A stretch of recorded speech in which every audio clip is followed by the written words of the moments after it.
That was an introduction to some great trades. Let's now meet apprentices and qualified tradeswomen who will share with us how they came to choose their particular trade and what they consider to be the keys to success. Rachel, you've been in the industry for 5 years now. What do you think is the one trick for doing well? Attitude is more important than physical strength. I think you've really got to have the motivation to want to learn. Are there any physical challenges in being female? There are no real disadvantages. Obviously size and strength can be an issue, but to overcome that you can use trolleys, scissor lifts, cranes and the like. There are no real disadvantages. No, I think you can always problem solve. And the guys? The guys always give you a bit of lip. You just need to have a thick skin and take it as a joke. After the first couple of days, the guys get used to you anyway. Just need to stay focused, blend in, and accept the job for what it is. You can't go in and try to change the culture. Hayley, what do you like about carpentry? I just like being able to build something and building it right. I also love watching it from start to finish. It's awesome to see it at the end.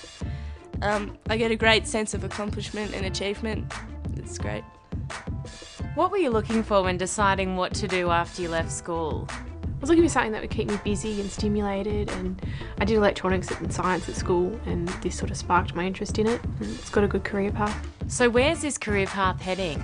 Becoming an electrical engineer or a project manager or an estimator. These areas are particularly attractive to girls. And girls are good with administration and good communication skills. You need that knowledge gained from a trade background to move into these areas. And what about travelling? Electricity is universal, it's the same everywhere. Australian apprenticeships are of the highest standard and they're world recognised, and you can earn great money working overseas. Why did you choose horticulture? Well, I never considered anything but a trade. I love working outdoors and the physical nature really appealed to me.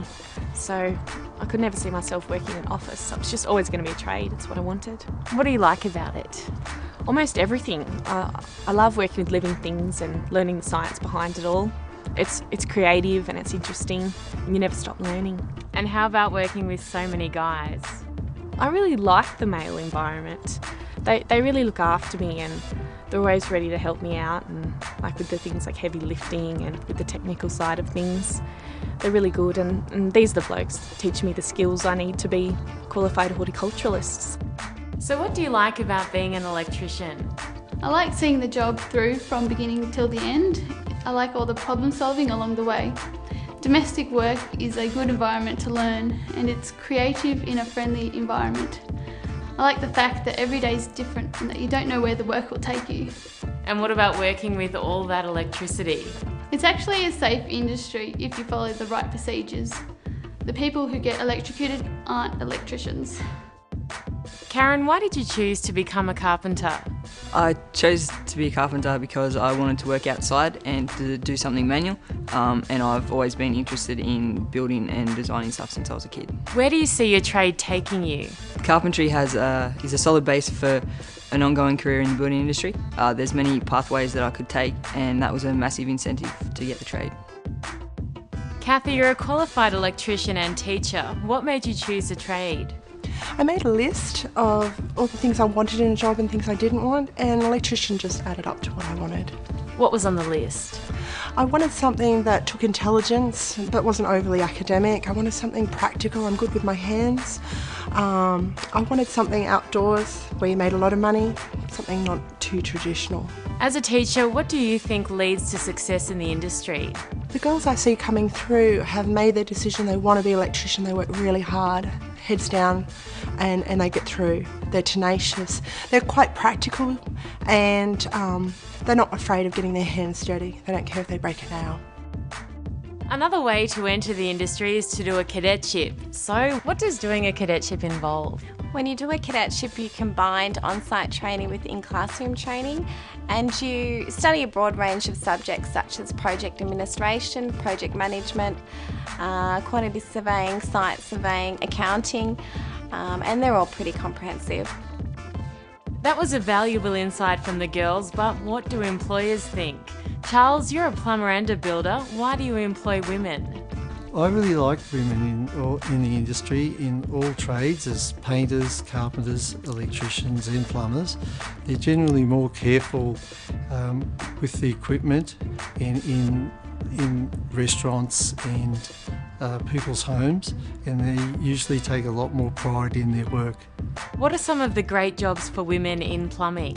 Well, women can work in laboratories and hospital complexes and do the testing of thermostatic mixing valves and backflow prevention devices, as well as in-slab heating, hydronic heating, solar panels. Generally the work is quite light and they can earn good money in the industry. And the challenges? The ongoing challenge is to keep up with changes in codes and industry standards, and you also have to be knowledgeable to be able to answer questions from your customers. So where's the trade heading? What are some of the trends? We're moving towards saving energy, such as the installation of solar panels. There's a whole spectrum of new technologies which provide for more opportunity to learn on the job, and apprentices love the idea because they can do lots of different things. So what's the buzz? The sense of accomplishment when the job's finished. Matt, why do you think girls make good painters? Girls, they're committed, they're conscientious, they've got a great attention to detail, they want to learn, they ask the right questions, and generally girls make great painters. From your experience, what attracts girls to painting? It's their creativity, the flair that's shown throughout the painting trade, and their ability or their goals. They can strive towards owning their own business one day, and just those opportunities that come along with it. Yeah. There's little doubt that a trade is a great basis for an ongoing career in the industry, as there are many opportunities to grow within each of these trades. You may move about the industry, retrain to add to your skills, do a cadetship or specialise in particular areas, especially as new technologies are introduced. You may also one day run your own business, and as we've heard, it's easy to travel and work when you have a trade. You should also know that qualified tradeswomen who are good at their jobs have a great opportunity to be well paid. So what's next? How can you try a trade? Well, the easiest and one of the best ways to try a trade is to do one of our many trade-based courses at school. Another way is to do a pre-apprenticeship course, which is available for some of the trades.